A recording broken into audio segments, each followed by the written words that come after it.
guys, welcome back to another video. Today I'll be testing out a 2-axis motorized camera slider from GVM, the great video maker. And this is the slider that's actually moving the camera around. So if you have any sort of motion sickness, then grab onto your pants, because this is gonna be sliding back and forth. Let's go.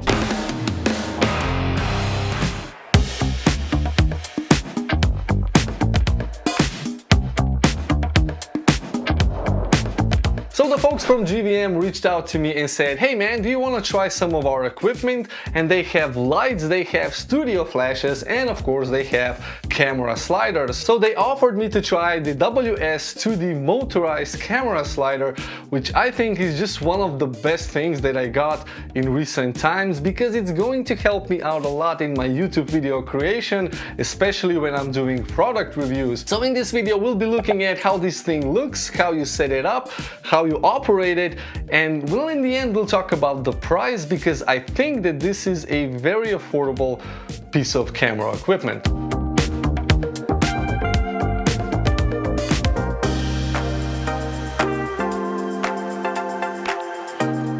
So the whole package comes in this carrying bag, and we'll take a look inside and I'll show you how nicely built this device actually is.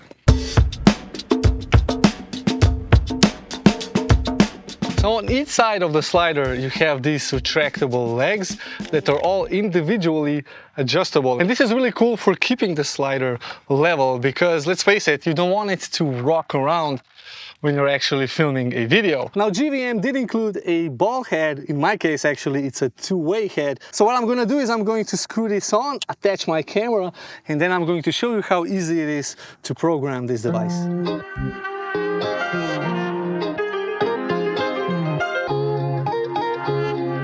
So the easiest way to control the slider is with the controls that are on the panel. So you have your panning control and you also have your rotation control. And the controls are really slow, so you can really fine-tune the position. And once you have it set at a certain position that you want, you just press A here. And this is going to be registered as position A. And then you slide it to another position. You can also rotate it to another position. You press the B over here. You can set if this thing is going on a loop or not, and the time it takes to get from one point to the other, and then just press play. And the whole thing is going to go to the starting point and then do a pan and a slide. And if it's a loop, it's going to go back and forth. Now, a much easier way of controlling this is by using the official GVM app, which you can get on their website. You have this for iOS and for Android, and it doesn't require you to register any accounts, at least in my case. The cool thing is that the smartphone connects via Bluetooth, and you have like full control over your camera at a distance, and you can even set the points. Now, let's say that this is going to be my first point, so this is point A. Then I position the slider into another location, let's say maybe like this, set another point, point B, and then I select point A, point B. I set the running time or the moving time, let's say 10 seconds like this, and then press run. And the camera starts moving. Now I can pause this or I can end this, and what I can also do is choose the loop. So if I press start again, it's going to go to the starting position, and then it will just loop back and forth. Nice! Now you can also choose other modes of operation like time lapses and hyperlapses. Now the manual mode button is really awesome, because if you turn this on, it gives you a little bit of a warning to make sure that the camera is not tilted, because when you confirm this, all the motors are turned off and you can manually set the position of the camera. So this could be my point A, and then for instance this could be my point B. So I set A for the start, B to end, set my time to 10 seconds for instance, and there you go. So it's much easier to get the angles from the beginning to the end with just moving the camera manually than to use the joysticks and wait for the whole thing to reset.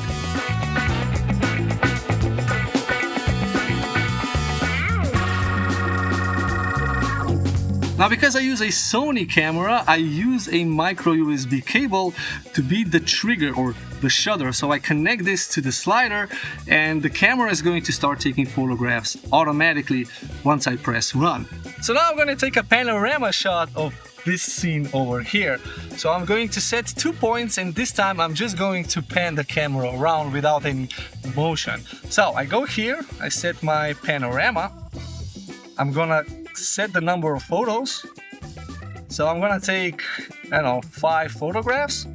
I'm gonna set my delay for 3 seconds, so this is before the camera actually starts firing, and the stop time is set to altogether 1.2 seconds. So let's first position the point A and point B. I'll delete the old ones. Okay, so this is going to be my starting point right over here.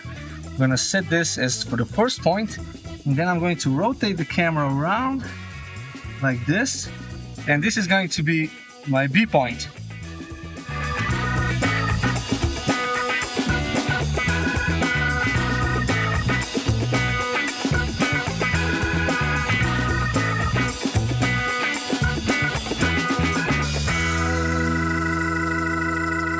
Now, when it comes to the build quality of this, it's actually very well built. I mean, everything is made from metal and the main tubes are from carbon fiber and they're quite thick. So this is not bending, which means that you will always get a nice smooth rocking back and forth. Now remember, if you do mount this on a tripod, make sure that you check the balance, because if the camera goes from one side to the other, it will tip your camera over and you'll break it. Well, probably not this because it's carbon fiber, but the camera, ooh, that's gone. So these were the basics for video recording and panoramas, but for hyperlapses, we actually need to go somewhere where there's more action. Start it up.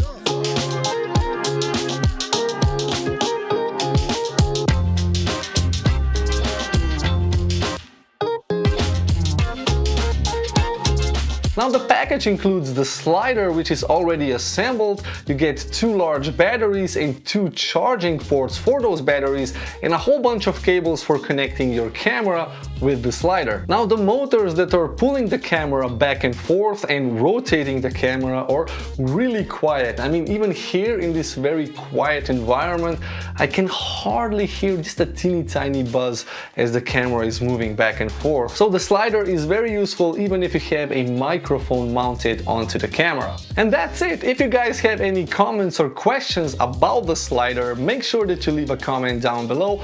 Also, if you're new to the channel, consider subscribing and hit the like button for the algorithm, because that really does help. You will also find a link to GVM and to this slider down in the description, so make sure you check that out as well. And as always, thanks for watching and I'll see you in the next video. Bye bye.